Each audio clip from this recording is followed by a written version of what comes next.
Assalamualaikum warahmatullahi wabarakatuh. Alhamdulillah wassalatu wassalamu ala Rasulillah wa ala alihi wa sahbihi wa man walah wa ba'du. Faya ahbaballahi wa ahbaba rasulih sallallahu alaihi wasallam, usi nafsi wa iyyakum bitaqwallahi faqad fazal muttaqun fala tamutunna illa wa antum muslimun. Faqala ta'ala ya ayyuhalladzina amanu taqullaha haqqa tuqatih wa la tamutunna illa wa antum muslimun. Teman-teman sekalian, mengawali jumpa kita di pagi menuju siang ini, kita bersyukur pada Allah Subhanahu wa taala masih diberikan kesempatan untuk bertemu, bersilaturahim dan menuntut ilmu. Semoga seluruh ikhtiar kita sampai dengan hari ini, detik ini diridhai dan dirahmati oleh Allah Subhanahu wa taala. Saya berusaha secepat yang mungkin saya lakukan untuk bisa sampai di sini dan memulai kajian kita. Kita akan menyambungkan dengan materi di pertemuan yang lalu. Tema kita hari ini secara singkat dan cepat kita akan bagi pada dua sesi. Yang pertama kita akan bicara tentang kunci cepat kebahagiaan dalam Al-Quran. Ya, shortcut bahagia itu seperti apa ditunjukkan oleh Allah di dalam Al-Quran. Kemudian setelah itu kita akan coba agak lebih banyak untuk berdiskusi. Barangkali ada beberapa hal yang ingin kita diskusikan, tanya jawab, saya bertanya, Anda menjawab, atau sebaliknya. Baik, mudah-mudahan sisa waktu yang ada bisa kita maksimalkan. Setiap kita tidak akan luput dari persoalan, seperti yang dibahas di pertemuan lalu. Dan ingat kuncinya, tidak ada manusia yang hidup yang tidak mengalami persoalan, yang tidak punya masalah. Itu mustahil. Quran surah kedua ayat 155 sampai 157. Allah menegaskan, saya sedikit menyingkat apa yang telah dibahas di pertemuan lalu. Walanabluwannakum bisyai. Setiap yang hidup pasti aku akan uji dengan beragam ujian kehidupan. Perhatikan cara menerjemahkannya. Untuk meningkatkan kualitas hambaku melalui ujian itu. Jadi, posisikan ujian adalah sebagai tes dari Allah yang menjadi fasilitas bagi kita untuk meningkatkan kualitas kehidupan. Itu poinnya. Ragamnya kata Allah bisa banyak. Minal khauf, kadang ada kegelisahan, kekhawatiran akan apapun. Kekhawatiran di rumah tangga, kekhawatiran di pekerjaan, kekhawatiran di kehidupan sosial, dan lain sebagainya. Wal ju', rasa lapar, apapun bentuknya. Wa naqsim minal amwal, harta berkurang. Ada hal-hal yang biasa kita nikmati menjadi tidak kita dapati. Wal anfus, diuji dengan penyakit, sampai ada yang menggoncang jiwa, bahkan sebagian kerabat mungkin yang paling dekat dengan kita, meninggalkan kita dan wafat. Wathanarat, ada hasil kerja keras yang telah kita titi sekian lama ternyata diambil oleh orang lain. Wabasyiris sabirin, dan berikan kabar gembira. Ternyata desain ujian itu akhirnya kebahagiaan. Jadi kalau kita menjalani semua apa yang Allah ujikan kepada kita itu dengan benar, itu endingnya itu bahagia. Endingnya kebahagiaan, kenyamanan, ketentraman, kedamaian. Jadi desain yang kedua, masalah kehidupan itu disiapkan oleh Allah bukan ingin membuat kehidupan seorang hamba bermasalah, tapi untuk satu, meningkatkan kualitas kehidupannya. Yang kedua, menghadirkan kebahagiaan sejati yang mengiringi aktivitas hidupnya. Untuk logika yang pertama, supaya mudah dipahami, bukankah setiap anak-anak kita yang belajar di sekolah harus melewati ujian sebelum dia lulus? Bukankah ujian itu parameter untuk menguji kenaikan kualitas pengetahuannya? Maka hukum ini, kaidah ini, logika ini tempatkan pula dalam ujian yang Allah berikan kepada kita. Anggaplah kita menjalani aktivitas kehidupan dan memang itu nyata adanya. Lalu ada tantangan yang dengan itu akan meningkat keadaan diri kita.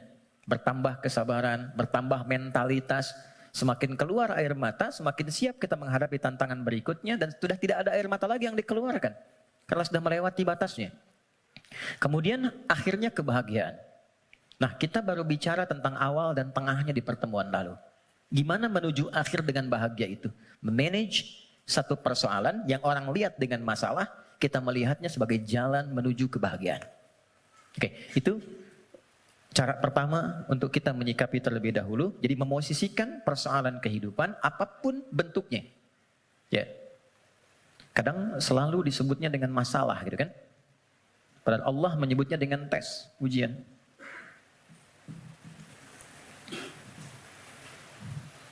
Satu, untuk meningkatkan kualitas hidup, tadi sudah saya sampaikan bahkan dari sisi logikanya.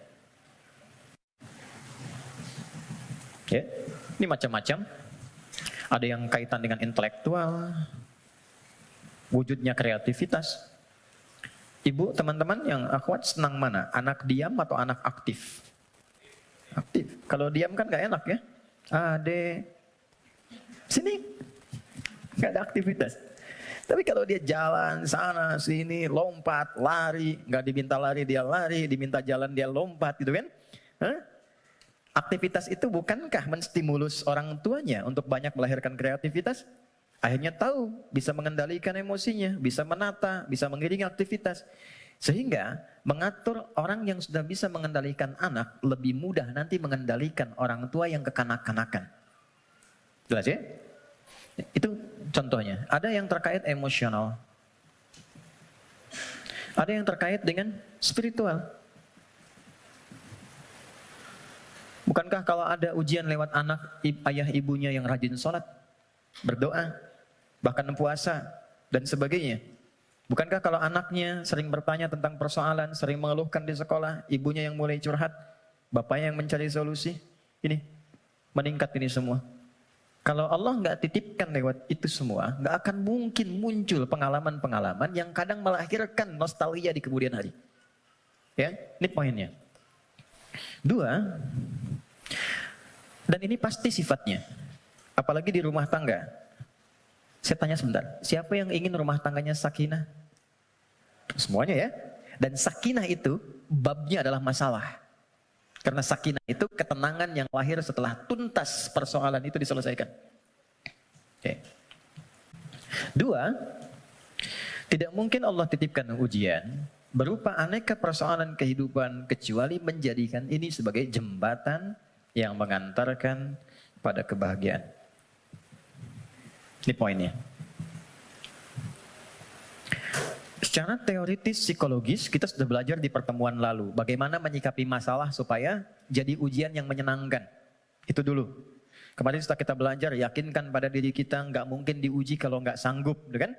Al-Baqarah 286, selesai kemarin. La yukallifullahu nafsan illa wus'aha.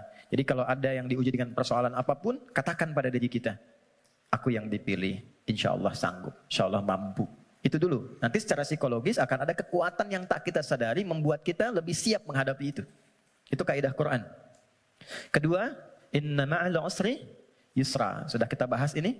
Yakinkan pada diri kita, setiap ada masalah, katakan langsung pada diri, pasti selesai. Pasti ada solusinya. Tidak ada masalah yang nggak ada solusinya. Dua.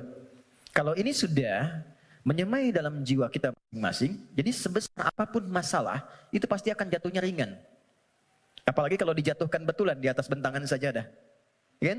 Itu lebih indah. Itu yang dimaksud Quran surah 12 ayat 85. Innama ashku bathi wa huzni ilallah. Kata Nabi Ya'qub, aku tuh kalau ada masalah, curhatnya sama Allah.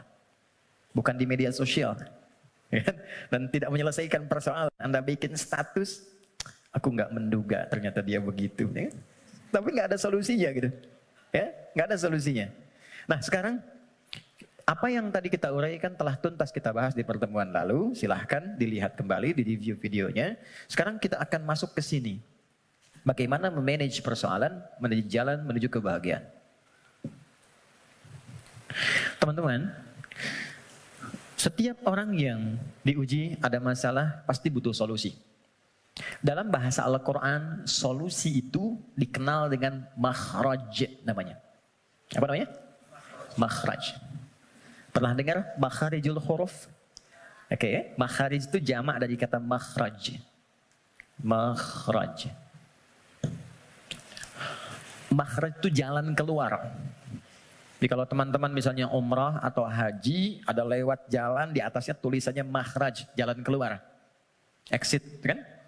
Nah, di dalam Al-Quran, Setiap orang yang diuji dengan persoalan kehidupan, itu fitrahnya sudah pasti menginginkan jalan keluar. Ini saya pengen keluar, ini bahasa kiasan. Ini ada tempat penuh dengan masalah, saya pengen keluar. Apa jalan keluarnya? Apa makhrajnya? Kalau kita keluarkan ayat-ayat terkait dengan solusi dari setiap persoalan yang endingnya kebahagiaan, maka kita akan temukan satu. Quran, surah ke-65. Kita mulai dengan basicnya Quran dulu ya. Supaya nggak bisa didebat gitu. Kalau teori manusia kan bisa didebat ya. Tapi siapa yang mau mendebat firman Allah? Jadi saya mulai dengan Quran, hadis. Jadi kalau hadisnya didebat, Anda mendebat Rasulullah gitu. Baik. Oke, Quran surah 65 ayat surah At-Talaq. Akhir ayat kedua, di akhir ayat kedua, di awal ayat ketiga. Dan nanti indahnya kenapa ditempatkan di surah At-Talaq. Ya. Bahkan di titik paling nadir pun dari persoalan itu, yang kadang sengketanya, kadang di ujung seakan melahirkan perpisahan dan sesuatu yang tidak diinginkan, itu ternyata masih bisa disisipkan ending yang membahagiakan. Ya, ya kita bacakan ayatnya. Bismillahirrahmanirrahim. Langsung ke ujungnya saja, karena kita agak terbatas waktunya. Wa may yattaqillaha yaj'al lahu makhraja. Satu. Oke, kalau saya tuliskan kelihatan ya, insyaallah ya. Dan kalaupun belum tampak secara langsung, nanti bisa direview videonya, jadi bisa terlihat lebih jelas. Saya naikkan ke atas. Waman, ini. Yang saya highlight dulu. Wa may yattaqillaha. Gini. Ya, dan kelebihan. Wa may yattaqillaha. Nih, kuncinya ini. Saya kotaki. Baru saya turunkan ke sini, ya ja'allahu makhraja. Makhraja. Oke, kita temukan kalimat makhraj di Quran. Satu. Waman, saya baca dengan man dulu, tidak saya baca dengan tajwid. Waman. Dan siapapun. Saya agak kurang sepakat dengan terjemahan dan barang siapa. Karena saya cari sampai sekarang nggak pernah ketemu itu barang punya siapa gitu. Barang siapa. Oke. Jadi saya lebih senang menerjemahkan dan siapapun. Dan siapapun. Nah, man ini di dalam bahasa Arab tuh kaidahnya berbunyi begini. Ismun mausulun yadulu alal faradiyah. Paham? Tidak. Man, konjungsi yang menunjuk kepada objek, kadang subjek, tapi dia menunjuk secara personal, tapi sifatnya luas. Jadi tawarannya berlaku secara personal setiap kita, tapi bersifat terbuka. Jadi kalau ada kata man di Quran, itu Allah sedang berbicara kepada kita, posisikan secara personal. Setiap kita itu sedang dikhitab, ditawari langsung oleh Allah. Dan tawarannya terbuka. Mau laki-laki, perempuan, besar, kecil, tua, muda, siapapun. Kalau ini kemudian disandingkan dengan kata makhraj, yang tadi kita sepakati makhraj itu solusi, jalan keluar. Lawan dari solusi, masalah kan? Ujian kan? Jadi satu kata man saja sudah memberikan kesan bahwa tidak ada satupun di antara kita, bahkan saat ini di ruangan ini, yang tidak punya persoalan. Setiap kita. Tuh wajahnya udah kelihatan tuh. Setiap kita pasti punya masalah. Kan? Apapun jenisnya. Tapi kata Allah, siapapun Anda, ketika mendapati ujian dari persoalan itu, aku sudah siapkan solusinya. Dan kalimatnya menggunakan ja'ala loh. Ja'ala itu nggak main-main, lekat. Jadi seakan Allah ingin katakan begini, setiap aku titipkan ujian untuk meningkatkan kualitas hidupmu, saat yang bersamaan, ini sudah ada solusinya. Jadi berbarengan dengan itu, ada masalah, ada solusi. Ada problem, ada jalan keluar. Tinggal sekarang, cara kita bagaimana menemukan jalan keluar itu bukan hanya merasakan persoalannya. Jadi diberikan persoalan itu untuk mencari lewat itu solusi yang telah Allah sandingkan tadi. Dan cara mencari itu, ujungnya adalah ini, kebahagiaan. Apa jembatannya? Kalau jembatan itu di tengah atau di ujung? Selalu di tengah. Ada dua yang terpisahkan, tengahnya jembatan. Di sini persoalan, di sini solusi. Apa jembatannya? Kita cari yang pertengahan di sini. Waman awalnya, yaj'allahu makhraja, ujungnya. Tengah-tengahnya, yattaqillah. Takwa kepada Allah. Allah berikan satu kalimat saja yang bila ini diimplementasikan sempurna, maka endingnya bahagia di setiap situasi yang kita jalani. Takwa. Kalimat yang mudah untuk diucapkan dan butuh tantangan ketika dijalankan. Saya tidak ingin mengatakan sulit, karena nggak ada yang sulit yang Allah berikan. Yang sulit itu manusianya, bukan caranya. Oke, jadi kita sudah dapatkan katanya.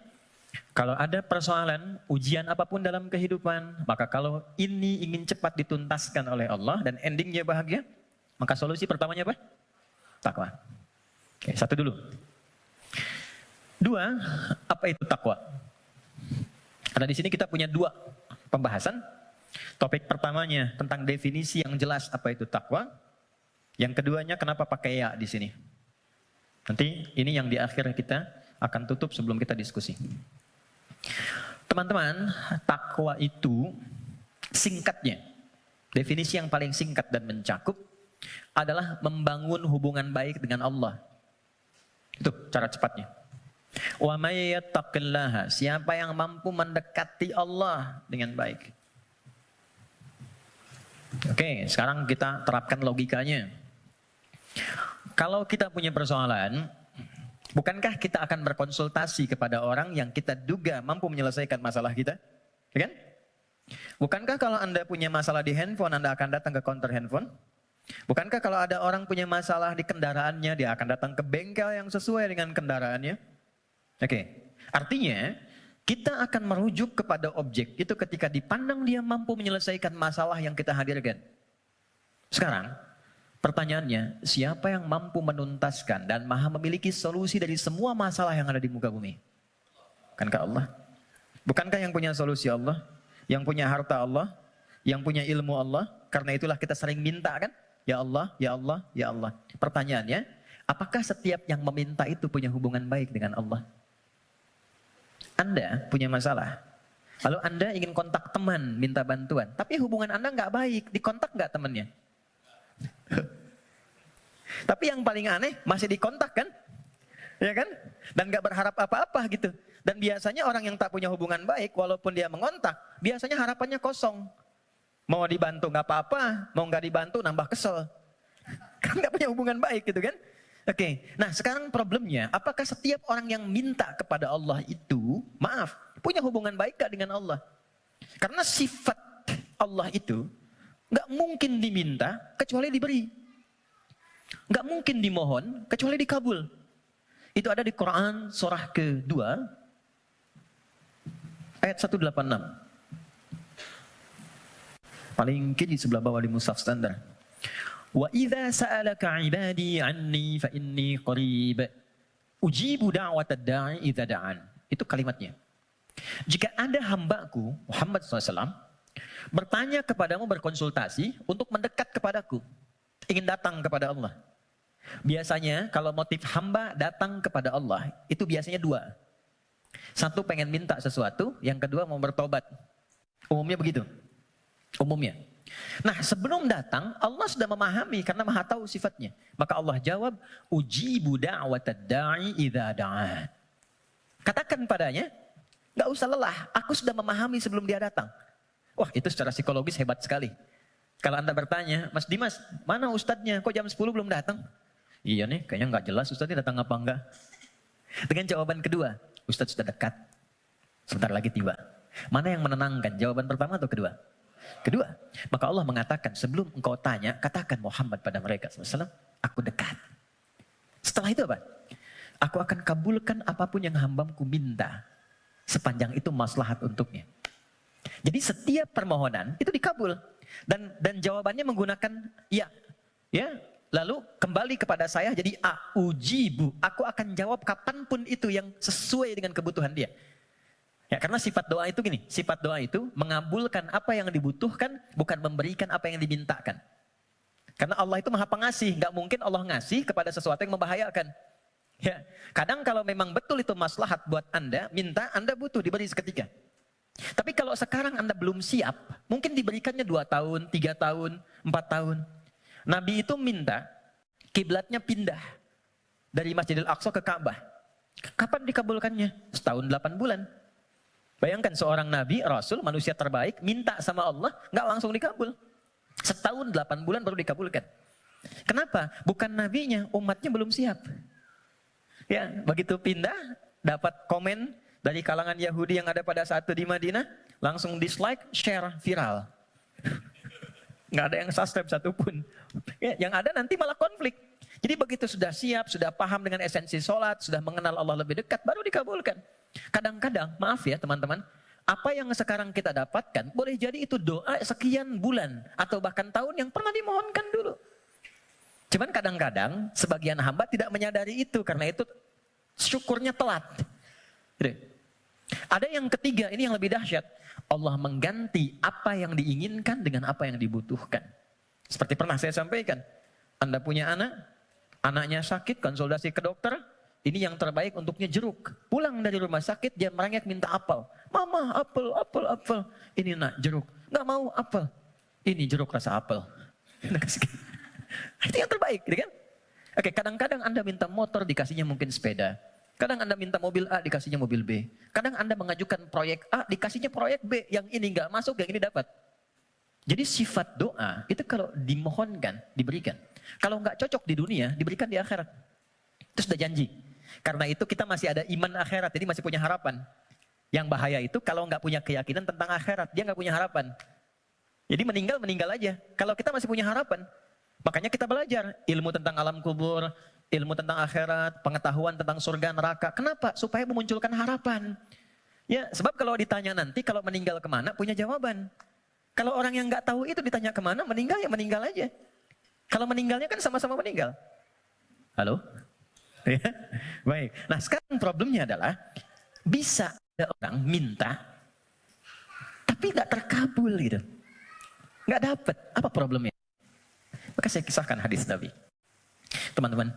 Thumma dzakara rajula yutilu safara ash'atha aghbara. Nabi mengisahkan seorang lelaki yang menempuh perjalanan panjang.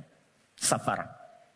Sifat safar, ingat ya, sifat safar itu cepat mengabulkan doa. Jadi kalau teman-teman sedang safar, kalau dari segi jarak tuh di atas 82 km dari segi jarak. Tapi kalau dari waktu tempuh yang merubah zona waktu lah setidaknya. Ya, jadi kalau kita misalnya dari sini mau ke Palembang, Papua, Lampung, safar. Tapi ingat, safarnya menuju tempat yang baik. Ya deh, ini mau safar ke Makau. Safar ke Las Vegas misalnya, itu bukan safar namanya. Memang jalan jauh tapi bukan dalam konteks yang dibenarkan.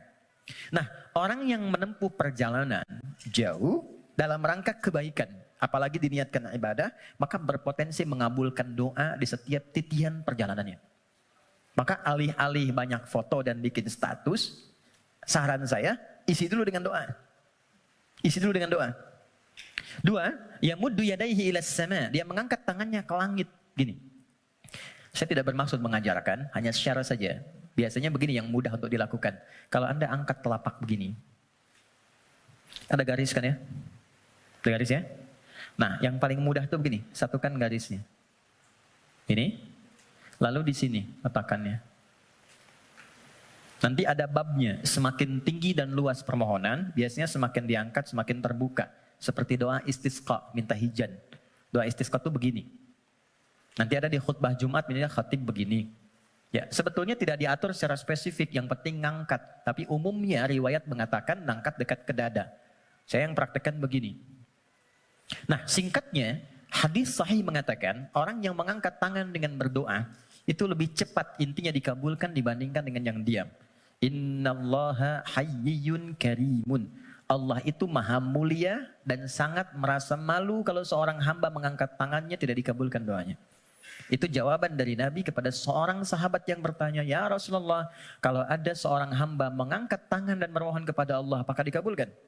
Kata Nabi, bagaimana menurutmu jika ada temanmu minta kepadamu sambil menengadahkan tangannya begini? Ya, Mas Sandian, tolong sesuap nasi aja. Kalau nggak ngasih malu kan? Maka kata Nabi, Allah lebih malu karena sifat rahimnya, lebih malu kalau hambanya mengangkat tangannya lalu dia tidak memberinya. 2. 3, ini kunci cepat. Fayaqulu ya Rabb, ya Rabb. Lalu dia bermohon dengan al-asma'ul husna. Cara ketiga, kalau doa ingin cepat dikabulkan, mulai dengan al-asma'ul husna. Enggak perlu semuanya. Pilih satu nama yang sesuai dengan permohonan yang kita ajukan. Contoh, Allah punya berapa nama? Ya, yang dihitung 99. Itu yang disebut dengan al-asma'ul husna. Quran surah ke-17 ayat 110. Ulidu'ullaha. Kalau engkau punya persoalan, kata Allah, sebut namaku minta. Awid'ur rahman. Sebut namaku sang pemberi tanpa batas. Maha kasih yang luas. Ayyamma tad'u. Tapi kalau engkau ingin spesifik, falahul asma'ul husna. Pilih satu nama yang sesuai dengan kebutuhanmu. Contoh, Anda minta untuk dilapangkan rezeki. Sebut ya Allah, Allahnya dulu. Allah, ya Razzaq. Ya Allah, ya Razzaq. Ya Allah sang pemberi rezeki. Anda belajar atau anak Anda belajar, ingin diberikan keluasan ilmu. Ya Allah, ya Alim.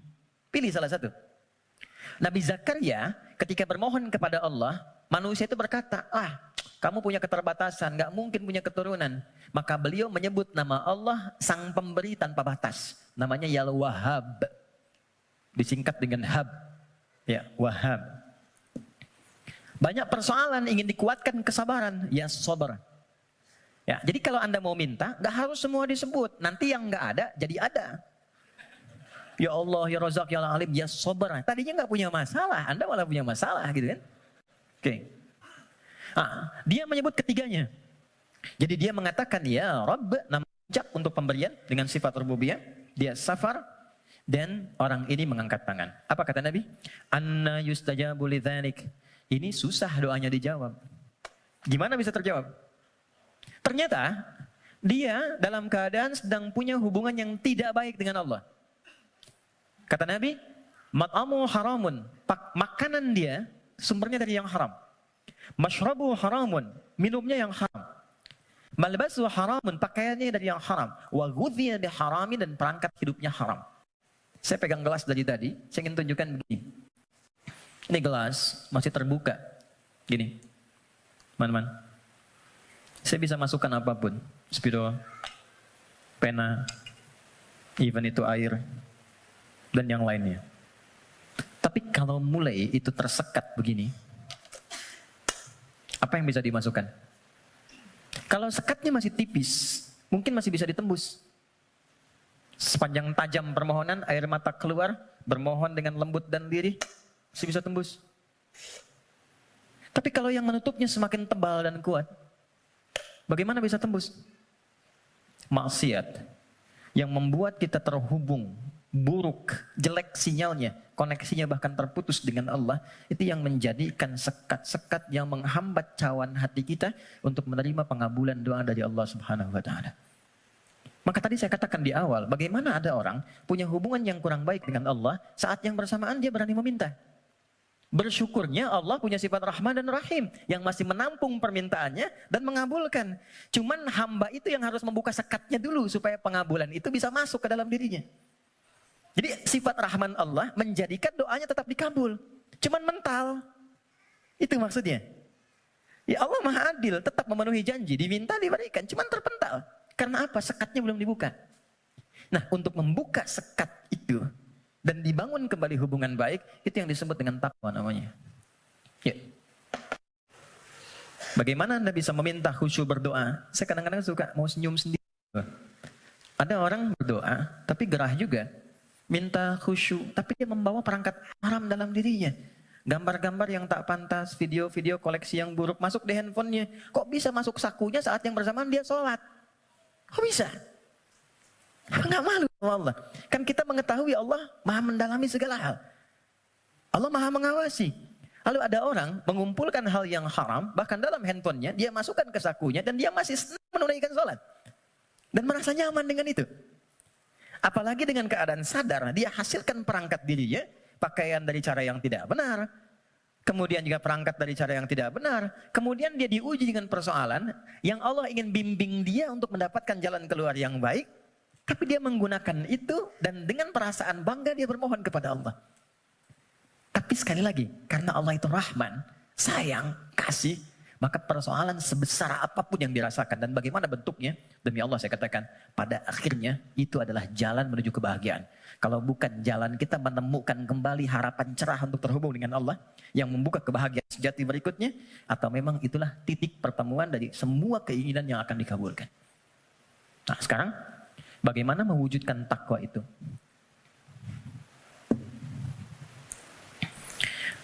Teman-teman, halo? Kenapa serius begitu? Tenang ya, tenang. Nah, baik. Sekat ini terhambat karena ada penyebab. Penyebabnya yang paling pokok nafsu. Nafsu. Nanti itu yang diprovokasi oleh setan untuk mengeluarkan bisikan-bisikan yang buruk. Nafsu itu setidaknya disebutkan dalam Al-Quran kurang lebih sebanyak 115 kali. 115 kali. Oke. Nah, jadi kita harus mencari kata takwa dalam Quran yang disandingkan dengan nafsu. Kata takwa itu dengan semua derivasinya disebutkan dalam Al-Quran 240 kali. Dan yang bersanding dengan nafsu itu 115 kali. Masya Allah. Tadi masih ingat? Siapa yang menggerakkan nafsu manusia untuk berbuat keburukan? Setan kan? Setan disebutkan 88 kali dalam Al-Quran. Saya ulang. Siapa yang menggerakkan nafsu manusia untuk berbuat keburukan? Kok begitu sekali melihatnya? Setan disebutkan sebanyak 88 kali dalam Al-Quran. Saat yang bersamaan, kita pun diberikan oleh Allah itu perangkat takwa. Lawan dari nafsu. Quran surah 91 ayat 7 sampai 10. Wa nafsin wa ma sawwaha fa'alhamaha fujuraha wa taqwaha. Yang fujur itu nama lain dari nafsu. Takwa itu bagian ya tertentu dari tubuh kita sebagai gambaran nilai kebaikan. Nah, yang mensupport takwa itu malaikat. Pernah nggak merasakan begini? Ketika azan berkumandang, Allahu Akbar, cepat, sudah azan, siap-siap. Pernah merasakan itu? Nah, itu yang bisikan malaikat. Pernah nggak ada bisikan begini? Ketika misalnya melakukan satu perbuatan atau terfikir untuk berbuat yang tidak benar, ingin berdusta pada pasangan, hati kecilnya mengatakan, jangan lakukan, itu nggak benar. Pernah ada begitu? Nah, itu bisikan malaikat. Teman-teman, malaikat disebutkan dalam Al-Quran sebanyak 88 kali. Jadi ini automatically bekerja secara bersamaan terus. Jadi kita baru bangun tidur aja, udah ada pengaruh begitu. Ya, harus cepat mengambil keputusan. Di mana yang mau diambil? Makanya itu Nabi mengatakan istafti qalbak. Kalau kita ingin memutuskan sesuatu, tautkan diri kita dengan Allah, ambil isyarat dari jiwa takwa kita. Ini. Dari 115 kali ini, yang disandingkan dengan nafsu, maka keluarlah di situ rumusan-rumusan amal soleh, ibadah, yang menjadi jalan sekaligus jembatan yang menghubungkan kita dengan Allah. Apa diantaranya? Jazakallah khair. 2, 3, 4. Ya, kita pelan-pelan ya. Buka Quran surah kedua. Ini bagian terakhir kita untuk materi pengantar. Surah Al-Baqarah. Oke. Ayat 1 sampai 5. Quran surah 2, Al-Baqarah ayat 1 sampai 5. Ayat 1-nya pembuka, ayat 2 sampai 4 itu jembatan takwanya, ayat 5 adalah ending kebahagiaannya. Oke. Ya, kita mulai. Pembukanya Allah sampaikan Alif Lam Mim. Aku akan berikan informasi dari firman-Ku yang mudah untuk dipahami, mudah untuk dibaca, mudah untuk diamalkan, semudah engkau mengucapkan Alif Lam dan Mim. Alif yang keluar di lisan, A dari rongga di sini, Lam sampai di lidah, Mim sampai di bibir. Semudah engkau berucap, semudah itu pula Quran bisa dibaca, dipahami dan diamalkan. Dzalikal kitabu la raiba fi. Tapi engkau mesti yakin, kalau ingin mendapatkan manfaat dari Quran ini, engkau mesti yakin tanpa ragu terhadap apa yang akan aku sampaikan dan mengamalkan apa yang aku bimbingkan di dalamnya. Teruskan. Dzalikal kitabu la raiba fihi hudal lil muttaqin. Isi Al-Quran aku telah siapkan menjadi pedoman kehidupan, petunjuk hidup untuk semua kegiatan yang mengiringi bagi orang takwa. Muttaqin itu jamak dari kata taqi. Taqi itu satu orang. Quran surah ke-19 ayat 12 sampai 15. Ya Yahya khudhil kitaba biquwwah wa atainahul hukma sabiyya wa hananan min ladunna wa zakatan wa kana taqiyya. Jadi kalau taqi satu orang. Ya. Misalnya Mas Doni punya anak Hamzah yang bertakwa satu orang. Diberi nama Hamzah At-Taqi. Hamzah aku harapkan jadi insan yang bertakwa. Misal. Kalau banyakan itu berubah namanya menjadi muttaqin. Kalau menjadi objek muttaqin jadi subjek muttaqun. Kata Allah, aku telah siapkan isi Quran sebagai pedoman berkehidupan. Objeknya siapa? Untuk hamba-hambaku yang mencoba meningkatkan takwa. Apa jembatan amalan untuk mewujudkan sifat takwa itu, menjadi orang takwa itu? Teruskan ayatnya. Nah, ini poinnya. Ayat 3. Alladzina yu'minuna bil ghaib wa yuqimuna shalah. Oke, satu. Teman-teman lihat baik-baik. Disebutkan dengan kata alladzina. Saya pernah sampaikan di banyak pertemuan. Alladzina disebutkan sebanyak 1080 kali dalam Al-Quran. Dan menunjuk pada semua objek tanpa batas. Siapapun. Bedanya dengan man, kalau man itu sifatnya personal tapi terbuka. Kalau alladzina sifatnya komunal dan terbuka kepada semua langsung tanpa kecuali. Seakan Allah ingin mengatakan, hei kalian ingin jadi orang takwa, aku buka kepada siapapun. Aku tidak batasi untuk si fulan. Takwa itu bukan definisi untuk ustaz saja. Untuk kiai, habib semata, tidak. Siapapun. Ya, Anda mau profesi A, profesi B, sepanjang Anda manusia, Anda bisa menjadi kalangan orang takwa. Saking kasihnya Allah, semua diberi kesempatan yang sama. Tanpa beda. Syarat pertama, kata Allah, alladzina yu'minuna bil ghaib. Orang takwa itu cirinya, dia berusaha meningkatkan imannya. Kalau di terjemahan teman-teman lihat beriman kan?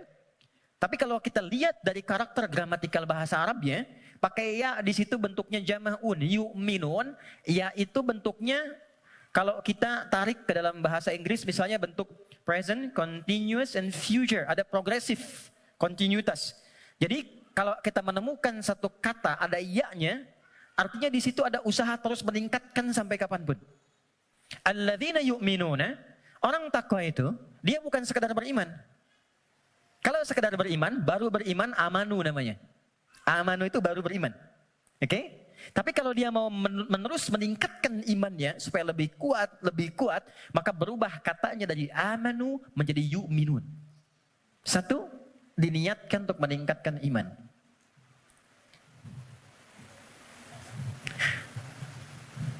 Ilustrasinya begini. Tadi subuh jam berapa? 4 lewat berapa? 4 lewat 8. Ada lagi yang lain? 4 lewat 5, 46, 48. Kita ambil 48 ya. 4 lewat 8. Allahu Akbar, Allahu Akbar. 4 lewat 8. Begitu dipanggil, Allahu Akbar, bangun. Sadar ada panggilan, siap-siap untuk menunaikan salat.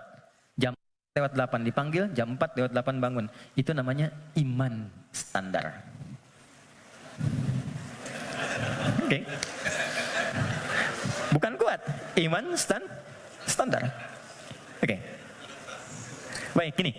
Teman-teman, kerjanya jam 8. Datang jam 8, standar gak? Standar kan? Ya. Kerja jam 8, datang jam 8, standar ya? Standar. Kalau Anda datang jam 7, itu baru istimewa. Ya, itu baru kuat, bagus. Dipanggil jam 4 lewat 8, Anda siap-siap dari jam 3.30. Nunggu panggilan, kan? Itu kuat namanya. Dipanggil jam 4 lewat 8, nunggu dari jam 2. Istimewa. Ya. Yang sering terjadi itu begini, dipanggil jam 4 lewat 8, baru sadar jam 8 lewat 4. Ya. Okay. Ini problemnya. Dan masih menuntut untuk solusi segera gitu kan. Nah, ini. Nah teman-teman, jadi orang yang yu'minun itu, dia tahu dia beriman, Dia tahu dia dipanggil sholat, tapi dia ingin selalu meningkatkan keimanannya. Maka dia naikkan, biasa dipanggil jam 4 lewat 8, jam 4 dia mulai bangun. Naik lagi jam 3.45, 3.30. Semakin Anda mampu meningkatkan itu dan nanti ada rasa dalam jiwa. Ya, petunjuknya begini. Biasanya kalau iman sudah mulai meningkat dalam bab sholat itu, ada orang yang ketinggalan sholat sunnah itu hatinya gelisah. Padahal yang fardu itu belum dipanggil. Karena biasa tahajud, subuh 4 lewat 8, dia bangun jam 4 lewat 5. Lalu ketika dia lihat jam, ya Allah terlambat saya. Padahal subuh aja belum. Nah itu jadi akan melahirkan satu getaran pada jiwanya, yang bahkan memosisikan ibadah sunnah itu kehilangan, jadi sesuatu yang sangat mahal. Kalau yang ini yang standar, atau ini yang di bawah standar, kadang-kadang terlambat sholat fardu pun biasa aja. Nah ini, ya. Nah ini yang dimaksud yu'minun. Jadi kalau ingin menjadi manusia takwa, yang dimudahkan segala persoalan kehidupannya, ini kan eksklusif. VVIP, nggak semuanya orang bisa. Hal yang pertama dilakukan adalah niatkan untuk meningkatkan iman dulu. Naikkan imannya. Jalannya bagaimana? Amalannya langsung. Cara meningkatkan iman itu satu. Wa yuqimunas shalah. Perhatikan tulisannya teman-teman di situ. Ya, biarkan saya saja supaya antum fokus untuk melihat, ya, dan bisa maksimal untuk mengamalkan. Biarkan saya mengembalikan pada fitrah diri saya. Datang sendiri, rangkan sendiri, menulis sendiri dan menghapus sendiri. Ya. Anda datang, lihat, dengarkan, amalkan, masuk surga. Luar biasa. Jazakallah khair. Oke. Ya. Ya itu dia, saya sedang memikirkan bagaimana saya menuliskannya lagi. Enggak semuanya. Oke, aman. Nah, oke. Baik. Siap. Ya. Antum yang punya ide, beliau yang punya eksekusi. Dua-duanya ada pahalanya insya Allah. Ya, tapi antum berkurang ketika mengurangi tulisan di belakang. Oke. Satu, sholat. Ya, sebentar. Oke. Coba lihat di mushafnya, tulisannya mesti begini. Nah, harus begini. Yuqimunas sholata. Nggak boleh beda. Harus begini. Karena nanti ada yang begini. Gini. Ada yang begini. Sholawat. Kalau yang begini, artinya sekali. Tunggal. Kalau yang begini, artinya sholat fardu 5 waktu. Contoh Quran surah kedua Al-Baqarah ayat 238. Hafidhu ala sholawat. Bentuknya begini. 5 waktu. Kodenya boleh dicatat. 24434. Yang 5 waktu 24434. 2 sholat subuh, 4 sholat zuhur, 4 sholat asar, 3 sholat maghrib, 4 sholat isya. Ini. Tapi kalau yang begini, itu melampaui yang fardu. Melampaui yang fardu. Melampaui yang fardu bukan tambah bilangan fardu. Kalau gitu nanti besok subuh dari biasanya 2 jadi 4. Tidak. 2. Melampaui yang fardu artinya menambah dengan yang sunnah. Loh, Anda kan pengen masuk kelas VIP. Kalau kelas tribun biasa kan bayarnya biasa. Nontonnya kan biasa. Ya kan? Tapi kan permintaannya pengen yang spesial. Kalau pengen spesial, ibadahnya pun harus selaras dong. Harus adil, harus sama, harus spesial juga. Makanya tingkatkan dari sekedar yang fardu. Kalau kita ingin membangun jembatan takwa mulai saat ini, maka coba sekarang keluarkan menu-menu sholat sunnah apa saja yang bisa dilakukan. Jangan terlalu ekstrim dulu. Yang penting tahu dulu. Misal, yang siang ada apa saja. Kita mau masuk sholat zuhur misalnya. Sebelum zuhur itu ada sholat sunnah. Ada 4 rakaat. Bisa dibagi 2. 2 rakaat, 2 rakaat. Kalau nggak sempat waktunya untuk 4, bisa 2. Hadis Ibnu Umar. Sebelum asar ada 4 rakaat. Rahimallahu mra'an shalla qabla al-'asri arba'an. Misal salat mutlak. Malam misalnya ada tahajud. Kita ingin coba bangun tahajud. Nggak usah yang tinggi-tinggi dulu. 2 rakaat aja dulu. Ya, 2 rakaat untuk melatih kenyamanan hati dan fisik kita. Jangan dipaksakan dulu. Malam ini 11, besoknya berhenti. Ya. Dan nggak usah panjang-panjang dulu. Saya selalu mengatakan kalau pengen tahajud dimulai, maka mulai dengan 2 rakaat tahajud, 1 witir. Ya, dan gunakan surah paling favorit yang bisa kita ucapkan, kita bisa bacakan. 3 kul kan? Dari wajahnya tuh kelihatan. Rakaat pertama, qul a'udzu birabbil falaq, al-falaq. Ya kan? Antum kan nggak jauh dari Al-Asr, An-Nasr, Al-Kautsar, Al-Falaq, An-Nas, Al-Ikhlas. Pada ikhlas semua tuh. An-Nas. Tutup witir dengan 1 rakaat, Al-Ikhlas. Ikhlas, Bang. Saking ikhlasnya cuma 1 gitu ya. Oke. Oke. Coba dulu itu. Sampai jiwa kita merasa bosan, nyaman jiwanya. Tapi kan kita mulai merasa bosan, masa ini terus? Besok kan jadi naik kan? Jadi 4, terus tambah ad-duha, al-insyirah.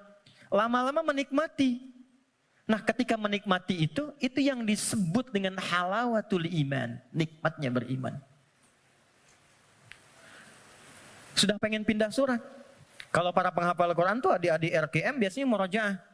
Al-Baqarah, Ali Imran, An-Nisa, biasa. Tapi kalau sudah paham esensi tahajud, yang dibaca itu kadang, kalau sudah mengerti, surat yang sesuai dengan kebutuhannya. Itu tingkat tertingginya. Misal, sedang ada persoalan yang berat ke jiwa. Nggak harus tinggi-tinggi. Baca rakaat pertama ad-duha, kedua al-insyirah. Kita nggak harus tinggi-tinggi. Dan kita merasakan itu. Pengen membangun hubungan baik dengan Allah, pengen taubat gitu kan. Pengen mendekat, pengen jadi ahli surga, baca surat Az-Zumar misalnya. Pengen husnul khatimah, bacakan surah Al-Fajr misalnya. Ya, kan di penghujung ayatnya, ayat 27 sampai dengan ayat 30. Ya kan? Sampai terasa kenikmatannya. Itu yang dimaksud dengan wa yuqimunas shalah. Dan tunaikan dengan khusyuk, dengan merasakan itu. Ya, ini poinnya. Jadi untuk menjadi orang takwa, amalan pertamanya apa? Salat. Untuk itulah ia disebut salat, dari kata silah asalnya. Silah. Dari kata wasala yasilu wusulan wasilatan. Wasalah itu sampai, ibadah yang menyampaikan hajat kita kepada Allah disebut dengan salat. Karena itu semua isinya doa. Silah, kalau teman-teman bikin simpul yang kuat talinya begini sehingga sulit dilepaskan, gini. Disebut dengan silah namanya. Hubungan erat yang sulit dilepaskan. Pernah dengar silaturahim? Kenapa disebut silaturahim? Karena ketika Anda kumpul, terhubunglah ya, satu hubungan, chemistry, perhatian, yang itu nggak lepas saat pulang. Jadi silaturahim itu wujudnya bukan saat kumpul. Kalau kumpul Anda menyapa, wajar orangnya ada. Kalau kumpul Anda tersenyum, wajar temannya ada. Silaturahim itu ketika Anda pulang, Anda masih ingat kawan Anda, dan Anda doakan dia. Anda sapa dia. Anda berikan apa yang sanggup Anda bisa sampaikan. Saya diajarkan pada guru kami saat selesai belajar dan siap untuk mengajar. Pesan guru saya waktu itu, nak, kalau engkau mengajar siang hari, tatap. Yang mampu engkau tatap dari orang yang belajar itu. Sampaikan dengan tulus, malam kau bangun, kau sholat minta sama Allah. Bayangkan orang-orang kau tatap itu. Mintakan ya Allah mudahkan urusan hidupnya. Sehatkan mereka, bahagiakan mereka. Tanamkan kedamaian dalam jiwa mereka. Mudahkan mereka untuk memahami apa yang dipelajari. Itu yang menjadikan ilmumu akan bermakna. Gitu. Dan jangan pernah mencari dunia. Karena Allah pasti akan cukupkan. Itu pesan guru kami. Bedakan ketika teman-teman punya anak, kemudian belajar, Anda bayangkan wajahnya. Anda bayangkan keceriaannya. Anda mohonkan kemuliaan kepada Allah. Rasanya akan lain. Gitu. Nah, menyambungkan sesuatu dengan kuat itulah silah. Ibadah yang melatih kita terhubung dengan Allah supaya terus tersambung di setiap situasi, itulah sholat namanya. Karena itu orang yang sukses sholatnya, maka dia akan terkoneksi dengan Allah di setiap semua kegiatannya. Itu yang dikonfirmasi di Quran surah keempat An-Nisa di ayat 103. Quran surah 4 ayat 103. Dia langsung ingat, langsung terhubung, terkoneksi. Sesuatu yang terhubung, terkoneksi, ingat disebut dengan zikir namanya.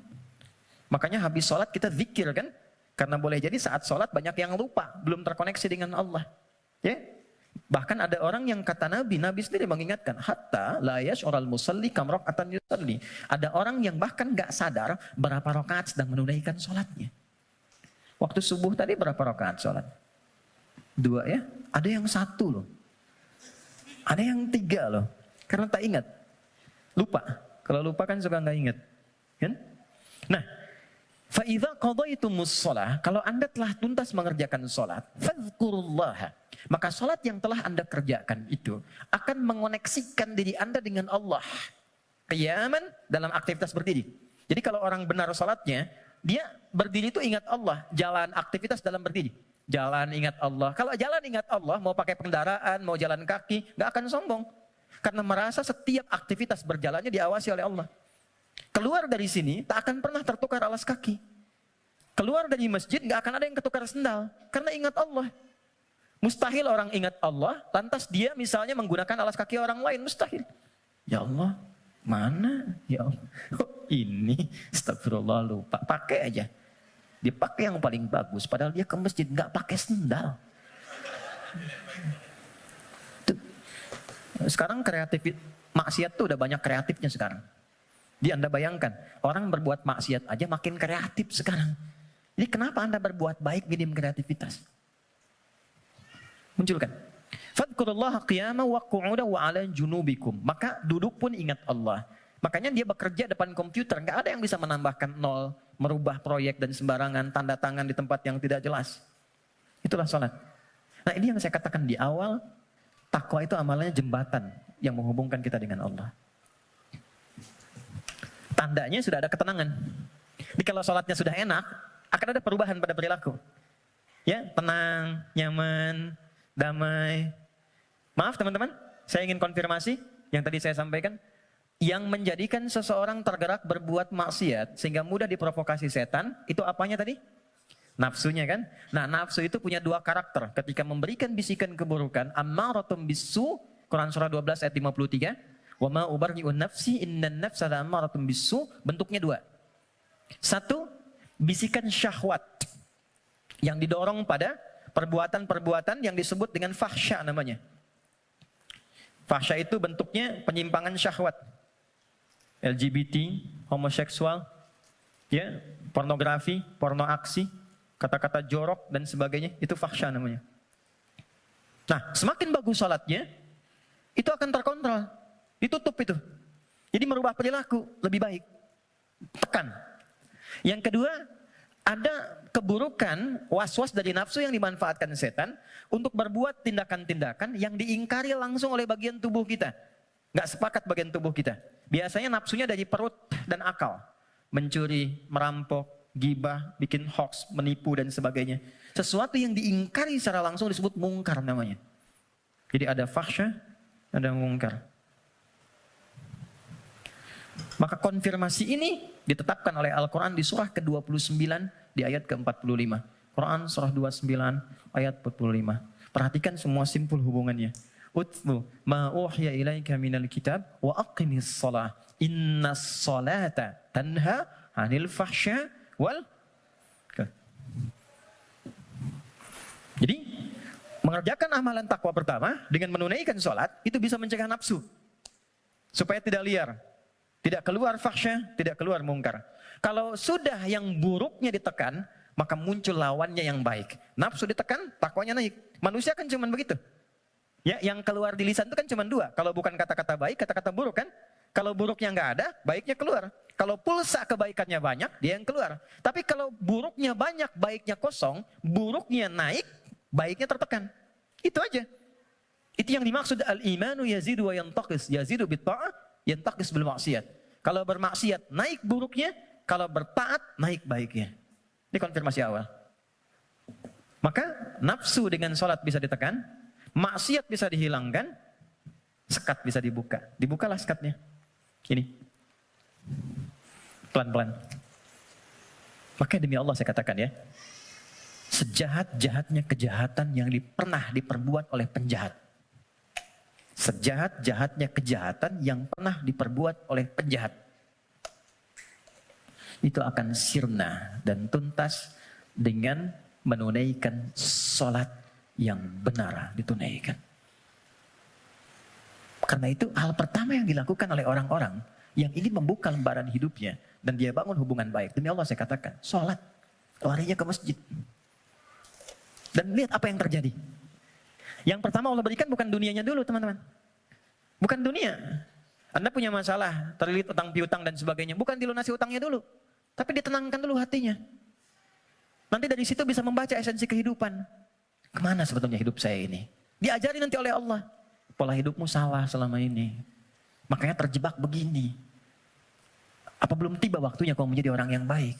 Apa enggak lihat orang-orang dulu yang pernah dulu begini, lebih buruk dari kamu, sekarang dia bisa jadi orang baik. Maka ditampakkan kisah si fulan. Enggak sengaja lihat YouTube, keluarnya malah sesuai dengan apa yang kita butuhkan. Dibuka. Nanti setelah sadar, keluar air mata tuh. Tenang, lapang, tiba-tiba ada orang datang di samping. Yang sudah lama gak kita kenal tuh. Kata orang teman lama, bro kamu kemana aja? Udah lama. Apa pekerjaan sekarang? Cerita ngobrol, udah ikut saya aja. Pelan-pelan ikut berubah, masalah selesai tanpa terasa. Ada yang sedang tobat, sujud. Selesai ternyata husnul khatimah, wafat. Itulah salat. Jadi, yang pertama yang Allah berikan lewat ibadah salat itu untuk membahagiakan dulu. Kebahagiaan yang dirasakan setelah tuntas mengurai satu persoalan, itu disebut falah namanya. Falah, karena itulah panggilan salat disandingkan dengan panggilan falah. Dengarkan suara muazin yang nyaring berkumandang itu. Hayya 'alas shalah. Setelah itu apa? Hayya 'alal falah. Itu kalau kita memahami makna falah dengan pendekatan ini, demi Allah saya katakan, tidak ada yang paling indah kecuali kebahagiaan ketika mendengar suara muadzin itu. Itu yang menjadikan sahabat Ali bin Abi Thalib sudah gemetar ketika mendengar suara adzan. Allahu Akbar, Allahu Akbar. Sudah nangis beliau. Saking ingatnya kasih sayang Allah. Tiba panggilan yang saat didengar oleh gunung. Kalau paham gunung itu mengerti bisa hancur saking merasakan nikmatnya dari Allah. Karena saat itu ada amalan yang kalau dosa bisa diampuni, permintaan dikabulkan, masalah diselesaikan. Salat. Kalau paham dengan ini, gak ada orang meninggalkan salat. Yang ada pengen salat terus. Pengen salat. Oke, satu. Saya cepat ya, supaya kita agak waktu untuk diskusi. Dua, wa mimma razaqnahum yunfiqun. Sekarang ada cara takwa menggunakan harta. Saya berhenti 8 menit lagi. Kalau sholat kan nggak bayar ya? Di MRBJ bayar? Nggak ya? Oke, gratis kan? Artinya semua orang bisa melakukan itu. Jadi nggak ada yang bisa ngeles. Ya? Karena nggak ada perangkat lain yang menyertai. Kedua, harta. Harta. Jadi ada skema lewat ibadah fisik berupa sholat. Yang kedua ada skema takwa lewat harta. Ternyata harta itu bukan sekedar kenikmatan yang menjadikan kita nyaman dalam menjalani kehidupan dunia. Bukan semua fasilitas dunia, bukan. Tapi itu juga bisa menjadi perangkat yang mengentaskan solusi dari masalah yang dialami. Apa bentuknya nanti? Ada skema infak, ada skema zakat. Teman-teman hati-hati dengan zakat ya, karena sangat sensitif. Anda sengaja tidak berzakat, maka jadi racun hartanya. Bisa merusak kepada yang lainnya. Itu. Apalagi terwariskan nanti. Jadi makanan dimakan oleh anak atau siapapun, ya harus hati-hati. Infak, itu nilainya tinggi. Infak itu bukan sekedar menghadirkan pahala yang sangat luar biasa. 700 kali lipat paling sedikit. Jangan dibatasi di situ. Al-Baqarah ayat 261. Ya, masalul ladzina yunfiquna amwalahum fi sabilillahi kamathali habbatin ambatat sab'a sanabil. 1 jadi 7. Fi kulli sumbulatin mi'atu habbah kali 100. 1 kali 7 kali 100, 700 kali lipat. Itu maksudnya pahala ya. Pahala, bukan perkalian feedback ke kita, bukan. Jangan bayangkan begini, kalau saya infak 1.000, balik 700.000, bukan begitu cara memahaminya. Itu nggak tepat. Yang dimaksud, Anda mendapatkan 700 kali lipat pahala di akhirat nanti. Jarak satu keduanya 500 tahun, dua ketiga 500 tahun, itu di akhirat. Di dunianya dapat apa? Nah, di dunia itu pancaran keberkahan. Di antara pancaran keberkahannya ada 2. 1, memberikan tambahan barakah kepada Anda yang nilainya lebih daripada apa yang Anda berikan. Minimal 10 kali lipat. Misal, dijaga dari sakit yang kalau berobat nilainya sekian. Dijaga dari musibah yang kalau dialami keluarnya mesti sekian. Itu. Yang kedua, ini yang paling menarik. Infak dengan harta itu kalau diniatkan sesuai dengan keinginan yang kita mohonkan pada Allah, itu bisa mengentaskan persoalan yang sedang dialami. Itulah wasilah tawassul dengan harta. Rumusnya Quran surah ke-5 ayat 35. Saya pakai Quran, jadi nggak bisa dibantah. Ya ayyuhalladzina amanu taqullah. Hai orang-orang beriman, tingkatkan takwamu kepada Allah, wabtaghu ilaihil wasilah, dan cari wasilah dalam rangka menunaikan takwa itu. Apa wasilah di antaranya? Bisa menggunakan harta. Harta. Yuk, saya kisahkan dengan singkat, cepat sekali. Kalau mau infak, coba yang pertama, ini nasihat saya dari Quran. Orang pertama yang kita tuju kalau ingin berikan infak, orang tua. Siapa? Orang tua. Berikan yang terbaik yang mampu kita persembahkan. Itu ada di Quran surah kedua, ayat 215. Yas'alunaka madza yunfiqun. Mereka banyak berkonsultasi, bertanya pada Muhammad, apa yang harus diberikan kalau pengen infak? Dijawab oleh Quran dengan dua jawaban. Qul ma anfaqtum min khair. Katakan kalau ingin infak, kaidah pertama yang terbaik. Bisa. Anda beli mangga, 5. Ibu masih ada. Berikan yang paling besar, yang paling bagus, yang terbaik itu buat ibu. Kalau mau dibagi. Contoh aja. Kemudian, lil walidain. Urutannya, kalau ingin diberikan, satu yang pertama orang tua. Belakangnya nanti ada 4 lagi. 5 golongan utama. Wal aqrabin, kerabat terdekat. Wal yatama, orang-orang yatim. Wal masakin, orang-orang miskin. Wabnis sabil, orang yang kesulitan di perjalanan. Tapi yang pertama orang tua. Jadi, teman-teman, kalau orang tua masih hidup, apa yang bisa dipersembahkan walau tidak diminta? Sedang ada masalah misalnya kan? Mohon kebaikan pada Allah, bikin makanan datang pada orang tua, minta doanya.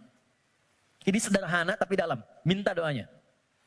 Ada kitab namanya Al-Adabul Mufrad karya Al-Imam Al-Bukhari.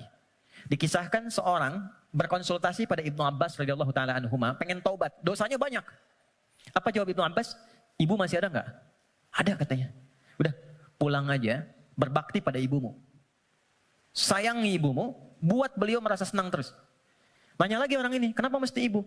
Kata Ibnu Abbas, saya tidak pernah mendapati di Quran dan keterangan Nabi yang terbaik dari bakti kepada ibu untuk mengentaskan semua masalahmu. Dikonfirmasi di Al-Bukhari, ada orang sedang bekerja, tiba-tiba hujan turun, dia berteduh masuk ke dalam satu gua. Tiba-tiba menggelinding satu batu besar. Ini kisahnya viral. Nutup mulut guanya. Dari 3 orang ini sepakat, kita berdoa sama Allah karena udah gak mampu dorong. Minta sama Allah, tawasul lewat amal.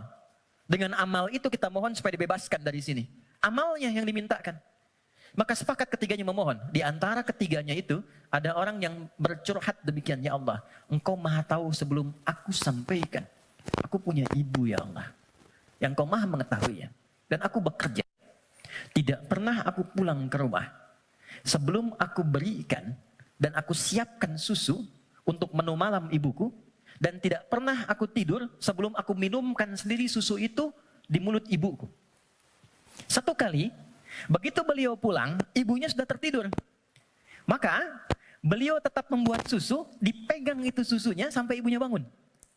Dan ibunya sudah sepuh, jadi nggak sadar kalau anaknya itu sudah lama datang, sudah lama nunggu dan berdiri. Ibunya belum merasa tidur, bangun, saya minumkanlah susu itu kepada ibunda tercinta, tanpa pernah cerita sedikit pun bahwa aku sudah berdiri lama di samping beliau. Diminumkan, baru tidur. Ya Allah, jika memang ini menjadi wasilah dari amalku yang bisa menjadikan kami terbebas dari kungkungan batu ini, mohon bebaskan kami dari kungkungan batu ini. Demi Allah, begitu didorong sedikit, keluarlah. Menggelinding. Dan ibu nggak ada batasnya. Cari. Termasuk saya sekarang gitu. Saya kalau mau belajar itu saya niatkan. Ya Allah, untuk memuliakan ibu. Masih hidup. Dan mohon pahala diakhirkan pada ayah untuk menerangi di alam kuburnya. Dan selalu bertambah kebaikan-kebaikan itu.